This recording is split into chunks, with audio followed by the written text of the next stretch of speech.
अस्सलाम वालेकुम eight class. Previous lecture में हमने फंक्शन ऑफ नेफ्रॉन को स्टार्ट किया था, उसको हमने हाफ को डिस्कस किया था।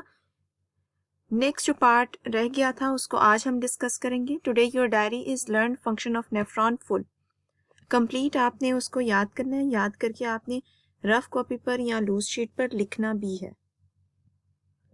फंक्शन ऑफ नेफ्रॉन यहाँ तक हमने डिस्कस कर लिया था कि ग्लोमेरुलस यानी कि कैपिलरीज में से जो वेस्ट मटेरियल है वो बोमेंस कैप्सूल में एंटर हो जाता है, और बोमेंस कैप्सूल में जब ये एंटर हो जाता है तो ये फिल्ट्रेट कहलाता है, और ये फिल्ट्रेट फर्दर रीनल टिब्यूल में से पास होता है, proximal tubule, loop of Henle और डिस्टल टिब्यूल में से पास होता है। ठीक है, ये तीन पार्ट्स थे फर्दर रीनल टिब्यूल के जो हम पढ़ चुके हैं, उनमें से ये पास होता है।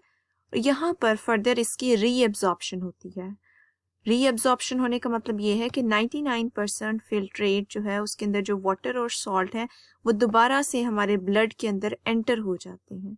यानी जितना यहाँ पर फिल्ट्रेट प्रेजेंट था, जितना यहाँ पर वेस्ट आया था, अब वो जब रीनल टिब्यूल में से पास होता है तो फर्दर हमारी बॉडी उसको हमारी ज़रूरत के मुताबिक दोबारा से एब्जॉर्ब करती है। इसलिए हम इस स्टेप को रीएब्जॉर्प्शन का नेम देते हैं। रीएब्जॉर्प्शन का मतलब ये है कि दोबारा से एब्जॉर्प्शन पहले तो हो चुकी थी एक मर्तबा यहाँ पर, लेकिन फर्दर जब प्रोसीड करता है ये प्रोसेस, रीनल टिब्यूल में से सब्सटेंसेस पास करते हैं तो दोबारा उनकी रीएब्जॉर्प्शन होती है। More waste material is absorb from blood capillaries in renal tubule filtrate.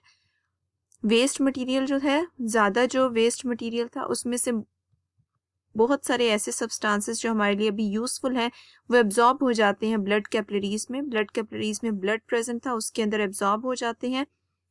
Filtrate in renal tubule is called urine. अब जो फिल्ट्रेट प्रेजेंट होगा रीनल टिब्यूल में वो यूरिन कहलाएगा। रीनल टिब्यूल में से जब पास हो रहा होता है फिल्ट्रेट तो उस टाइम पर फिल्ट्रेट में से कुछ सब्सटेंसेस एब्जॉर्ब हो जाते हैं ब्लड कैपिलरीज में, ब्लड के अंदर, और कुछ ब्लड के अंदर जो वेस्ट सब्सटेंसेस प्रेजेंट होते हैं वो आ जाते हैं रीनल टिब्यूल के अंदर। इस तरह से ये जो प्रोसेस है वो दोनों साइड से होता है कि ब्लड में से वेस्ट आ जाता है दोबारा से फिल्ट्रेट में, और फिल्ट्रेट में से जो यूजफुल सब्सटेंसेस हैं वो रीएब्जॉर्ब हो जाते हैं ब्लड के अंदर। तो दोनों साइड पर दोबारा एक्सचेंजिंग होती है जब फर्दर फिल्ट्रेट पास होता है रीनल टिब्यूल में से। ठीक है, और फिल्ट्रेट जो रीनल टिब्यूल में अब प्रेजेंट होगा तो वो कहलाएगा यूरिन। ठीक है, रीनल टिब्यूल में से वो पास हो रहा है, यानी कि प्रॉक्सिमल टिब्यूल में से पास होगा, लूप ऑफ हेनले में से पास होगा, फर्दर वो डिस्टल टिब्यूल में से जाएगा, देन कलेक्टिंग डक्ट में जाएगा। तो जब तक वो कलेक्टिंग डक्ट में पहुंचेगा तब तक वो इतना ज़्यादा कंसनट्रेटेड हो जाएगा, उसके अंदर इतना ज़्यादा वेस्ट होगा कि हम उसको यूरिन का नेम देंगे। फंक्शन ऑफ किडनी के टॉपिक को हम यहाँ तक डिस्कस कर चुके हैं।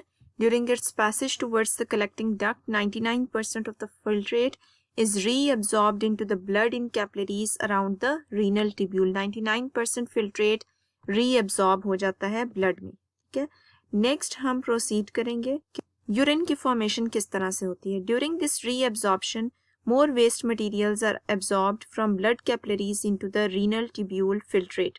यहाँ तक रीएब्जॉर्प्शन की हेडिंग के नीचे जो आप लिख रहे थे वो एंड हो जाएगा। नेक्स्ट नाउ द फिल्ट्रेट, इसके ऊपर आपने हेडिंग देनी है यूरिन की। The filtrate in renal tubule is called urine which moves into the collecting duct, जो collecting duct में चला जाता है, and then into the renal pelvis। और आपको पता है कि तमाम की तमाम collecting ducts जो हैं वो renal pelvis में ओपन होती हैं, तो renal pelvis में फर्दर चला जाएगा और वहाँ से आगे फर्दर यूरेटर में और यूरेटर से urinary bladder में। Next for your information, average composition normal human urine की दी हुई है, इसको आपने इसी तरह से याद रखना है। इसके ऊपर आप क्वेश्चन भी मेंशन कर लोगे, write down average composition of normal human urine in grams पर 100 सीम क्यूब। अगर आपको ये क्वेश्चन आता है write down the average composition of normal human urine in grams पर 100 सीम क्यूब, तो आपने ये कंपोजिशन लिखनी है। ये सारी इंफॉर्मेशन जो इस बॉक्स में लिखी हुई है ये सारी लिख लेनी है। वाटर 96 ग्राम, यूरिया 2 ग्राम, मिनरल सॉल्ट्स 1.8 ग्राम, अदर नाइट्रोजिनस सब्सटेंसेस 0.2 ग्राम।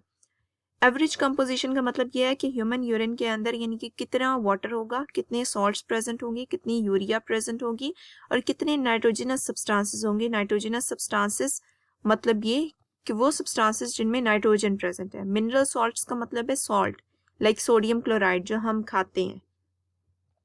पर 100 सीम क्यूब यानी कि 100 सीम क्यूब उसका वॉल्यूम अगर आप लेते हैं तो उसमें कितनी ये परसेंटेज होगी, तो ये आपने याद रखनी है परसेंटेज। 96 ग्राम, 2 ग्राम, 1.8 ग्राम और 0.2 ग्राम, इसको भी याद करना है। और आपने इस टॉपिक को भी कंप्लीट याद करना है। फंक्शन ऑफ नेफ्रॉन को याद करके आपने रफ कॉपी पर या लूज शीट पर लिखना है। थैंक यू, अल्लाह हाफिज़।